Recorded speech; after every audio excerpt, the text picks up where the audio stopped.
Coming to you guys from Jerusalem. Right now I'm just talking to myself, but soon I think people will join me on the chat. I am at the Garden Tomb in Jerusalem, Israel. For those of you guys who have never seen the Garden Tomb, it is such a beautiful and peaceful place. Like, truly, it's so beautiful. And it's such a peaceful garden in the middle of Jerusalem in city center. And if you guys have ever been here, you know exactly what I mean.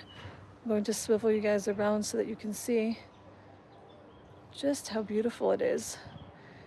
It's a really nice day here today in Jerusalem. Hello to the two people that joined me live. I'm at the Garden Tomb in Jerusalem and showing you guys the gardens. This is the place that is presumed to be one of the locations in which Yeshua or Jesus could have been buried. And let's see if there's any comments in the comment section. Not sure, but if you guys want to comment, let me know that you guys are here. I'll be so happy to greet you guys. But I'm just going to take you guys on a little tiny walk inside the Garden Tomb. The Garden Tomb is right outside of the old city of Jerusalem, near the Damascus Gate. And if you guys can hear, you can hear birds chirping.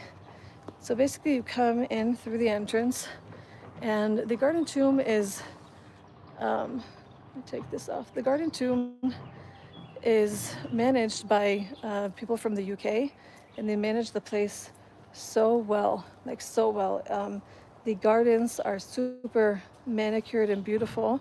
I met one of the gardeners here. He's super nice. I think most of them are Arabs, that they do all of the gardening here. And it is so pretty. It's just so pretty. Like, if you guys can see, you have palm trees and you have beautiful, beautiful trees. I came here with for All Israel News to document, to do an All Israel Gems about the Garden Tomb.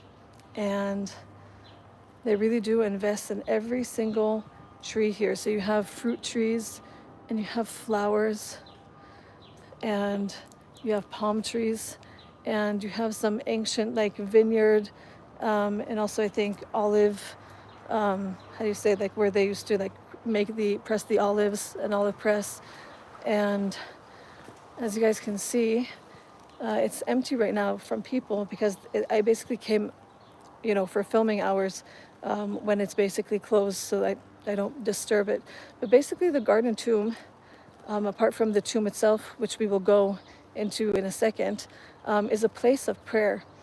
And it's so peaceful. It's so tranquil here. Like, you have all these benches and all these covert little tiny gardens that you can go into and just be there in solitude. This is an olive tree. If you guys, I'm sure many of you guys have seen an olive tree.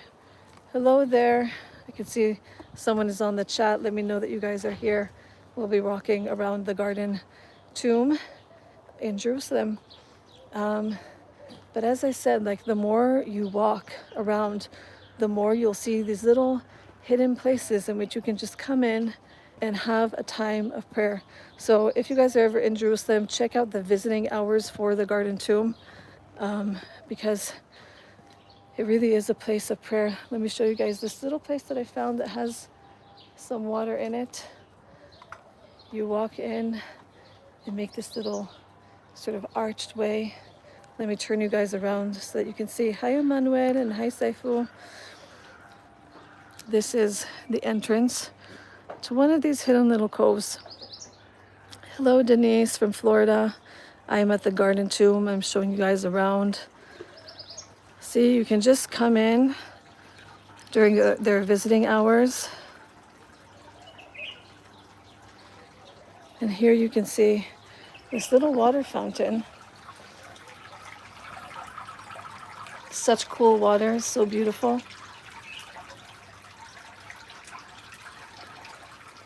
I am a sucker for water. I don't know about you guys, but in Israel, we don't really have a lot of water flowing in the middle of cities like you would have in Europe. But you do have right there a little water spout going to take you guys down one of the little places. I'll flip you guys around. Everywhere you go, you could have, this little hidden place where you can come in and pray. Hello to everyone that has joined. I'm at the Garden Tomb, showing you guys around. Also, let me know if you guys have ever been at the Garden Tomb. I'm assuming that a lot of you that have visited Israel have been to the Garden Tomb. And it's such a beautiful place. It's not necessarily the Garden of Gethsemane. I've been to the Garden of Gethsemane. That's sort of over that way, where the Mount of Olives is. You can see the rest of the garden. Now that some of you are already here, we're going to go inside the tomb itself. So this is speculated to be a place, one of the places in which Yeshua could have been buried. You can see they sort of made it really, really nice here with all these really lovely plants.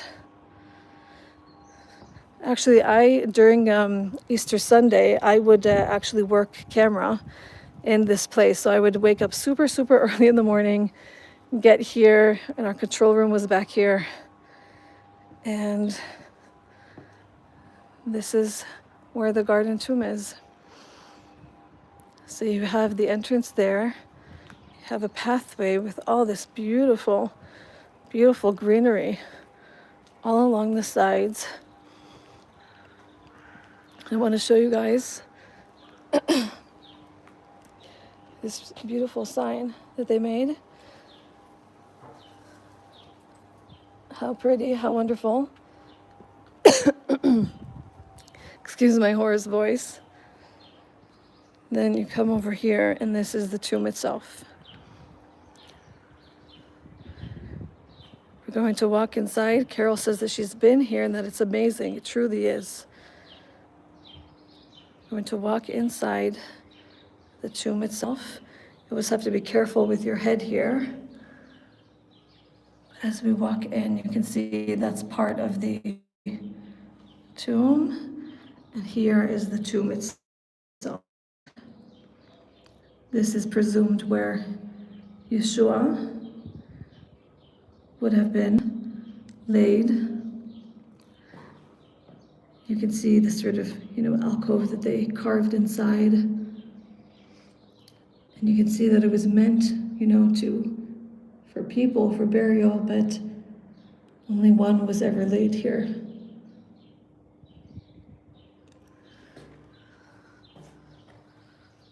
So you can see, bring you guys again, you can see this is the door.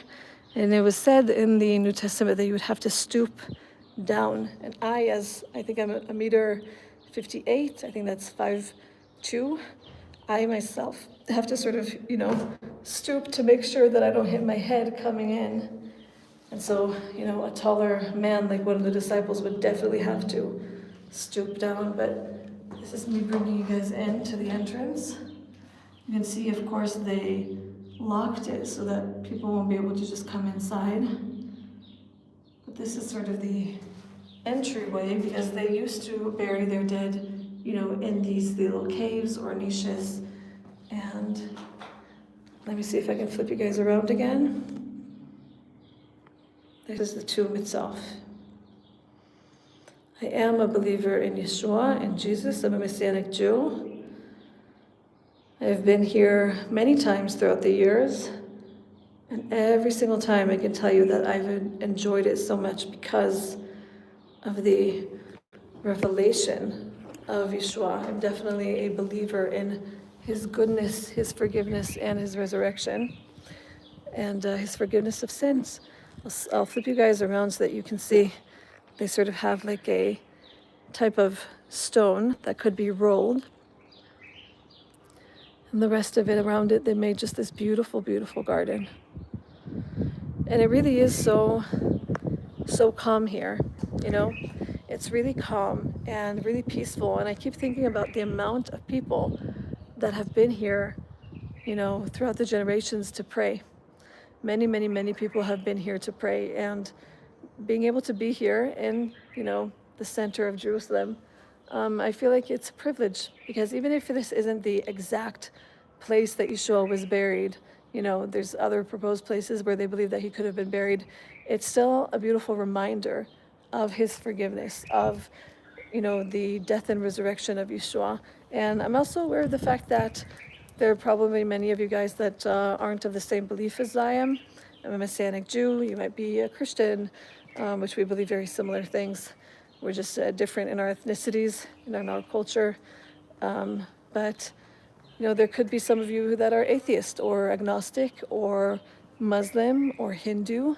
And I just want to tell you guys that you are welcome here on this channel, but also welcome here. You can always visit places like this, even if it's different from your belief, because these places hold, spiritual significance in history, spiritual significance in general, in culture, and it's just interesting to be able to visit here. So this is me coming to you guys from the Garden Tomb. Cherry94 says, she asks, why do you think Jewish people are so resistant to believing Jesus was their Messiah? I know, a deep question. Yes, it's a very deep question, and there's probably a few different angles to come at it from, but I think it's prophesied that Yeshua would be a stumbling block for the people, that they wouldn't accept their Messiah. And I think it's just really, really hard for people when they have sort of an idea of what the Messiah should be, prophesied all throughout the Bible. When you actually get to the opportunity to believe in him, I think it was very hard for them to accept the forgiveness, the change that would require, the sacrifice it would require. Showing you guys a bit more of the garden as I speak. And it takes, I think, a lot of humility to believe in Yeshua. It takes a lot of humility, especially when he didn't come in the way that they expected him to come. And so nowadays they have many different beliefs about, the Messiah and how that would look like. But I believe that the Bible and the prophecies in the Bible, they point towards Yeshua. That's what I believe. El Marie says, happy birthday. Thank you so much. I appreciate that. Yeah, my birthday was a few days ago. I turned 34, and I'm very privileged to be alive. Let me turn you guys around so you can see just a bit more of the garden. If you guys ever watch I'm not sure exactly where, I think CBN does a Garden Tomb Easter Sunday special. I have filmed many times, so oftentimes if you see them filming, the band and all the speakers, they speak from here. And you can also do certain events here when you bring groups of tour groups or people. And so just show you guys around a bit more. This is the Garden Tomb. So everywhere you go, there's, flowers and even cactuses and olive trees and just beautiful things. Tara Sky says, what is your most favorite thing about living in Israel? The people. The people are very warm, a bit feisty, but very warm and generous, and they have good morals and a big heart. I think that's my favorite thing, is definitely the people. But let me bring you guys inside the tomb again. For those of you who just joined the chat, I'm at the Garden Tomb in Israel, in Jerusalem. I just told you guys before that I met one of the gardeners here. He's an Arab Christian, and it was so nice to actually have a conversation with him with the little Arabic that I knew. I don't know much Arabic, but it makes me really want to learn it so that I can have actual conversations. But let me bring you guys into the tomb again. So this is how it looks like on the outside. You can tell that people have been touching this stone because it's very, very smooth. I think that side was sort of restored. Perhaps it was, something happened there, but this side has definitely been touched as people put their hand to come in. And of course, you have to sort of stoop down a bit. If you're taller than me, even more. But here we are inside the tomb. You can fit, let's just say 10 people inside of here, comfortably maybe. And it's sort of cool inside because of the stone. And here you can see it's locked, of course, so that people don't go in. But this is the tomb itself again. Here is the tomb. It's just one of those places that is, supposed to be a potential place for his burial. I highly recommend, even if you're not a person of faith, to go to the 4 accounts of the death and resurrection of Yeshua, of Jesus in the Bible, in the New Testament.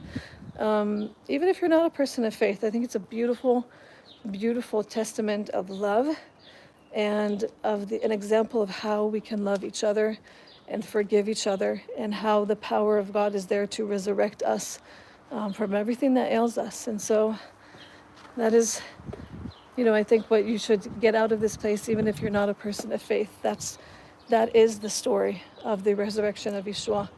It's his power unto salvation and unto eternal life. So, that's his story. I see some of you guys have, visited the Garden Tomb in the past. Let me turn you guys around. They have a shop that is, of course, closed because everyone has gone home. Here you have these donation boxes, which are wonderful. I think that all the proceeds from the shop go to maintaining this place. They even have here, look at this, look how stunning. Every detail is thought of here. I don't know if this is a working fountain. Yeah, ooh, look at that, it's a working fountain. I think you can fill your water bottles. That's actually really, really cool water. And look at the detail here. How beautiful. This huge tree. You have these birds in the tree. How pretty.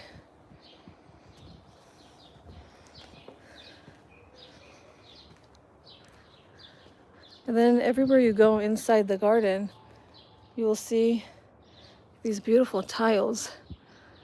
Jesus said, I am the resurrection and the life, of all these scriptures that you can meditate upon when you're in the garden. Hi to the one ghost. I'm happy that you're here. And hello, Elizabeth. I'm so grateful to be doing this. I'm happy that it brings back lovely memories. Here also at the entrance it says, now in the place where he was crucified there was a garden, and in the garden a new tomb where no one had ever been laid. And you also have that. You have that in English, Hebrew, and in Arabic. Look how pretty this place is. There's also a place called Skull Hill, where there was a British guy. I literally just reported about him, Gordon Gordon, that saw the place of the skull on the hill and thought that it looked like Golgotha, which is the place where they believed that the criminals would be put to death by crucifixion. And see how pretty. I can't even begin to describe to you guys the peace that is in this place. It just feels calm. It feels calm and peaceful, and like you could just sit here for hours and your thoughts become very, very quiet. And it's very amazing to have a place like this in such a chaotic part of Jerusalem. So it's like near East Jerusalem, right outside Damascus Gate. And yet this little place, this one place that that millions of people have been praying at, it's just like, I wish I could transfer to you guys the peace that I feel in my soul and just, give it to you guys. But wow, it's so peaceful. Like, if I'm telling you guys, if I literally just walk outside, it becomes chaotic and noisy and buses and cars and people and vendors and stuff. But this place, this place is quiet. Yeah. Tara says, I've always wanted to visit Israel, but not sure when a good time that would be. So, weather wise, I would say spring and autumn, which in Israel it's sort of hard to gauge because, springtime is like, March ish, April, May, but it can become really, you know, I don't know. It's our winter is getting a bit confused right now, but basically during our spring and during our autumn, um, those are the times which, oh, there's a cat. Let's see if we can get the cat. Those are the times which would be good to visit. Apart from that, there are times of war in Israel. Hello, little baby. Can you guys see the baby? Hi, little baby. He is so cute. So you can see some of the cats here. There are people here that feed the cats. You're so cute. This is just his little home. But this place is really pretty. I think this is a wine press over here, or an old ancient wine press. Really pretty. Anyways, I think that there's times of war in Israel, and there's some times that are safer to come here than not. But here's what I say: you are as safe as you can be where God is calling you to be, and God is the one who decides, in my beliefs, when that is, and that could be when you're at home doing absolutely nothing, and that could be here. But at least be where God wants you to be. That's sort of where I think about things. Yes, I'm also jealous of this kitty. He lives a very good life in a very peaceful place. This place is the Garden Tomb. Happy Pap asks, I'm at the Garden Tomb in Jerusalem. And right over there is the tomb itself. In this live, after we finish, you can sort of go back and see. I went inside twice, so you guys can have a good look at it. Here's another cat. Hi. Hi. Are you just a baby? Hi, kitty. Hi. Oh, you're friendly. You're friendly. Hi, friend from Japan. Hi, Dai. The Garden of Gethsemane, Happy Pap, is that way. This is the Garden Tomb. So the Garden Tomb is where they believe that Yeshua. Oh, this cat was limping. This is where Yeshua was believed to be buried. So this cat ran to me limping, and I wonder if he's doing it for attention because he wants food. Hi, are you okay? Are you okay? Are you going to show us if you're limping for attention? I'm not sure if he was limping for attention or not. But anyways, yeah, this is the Garden Tomb.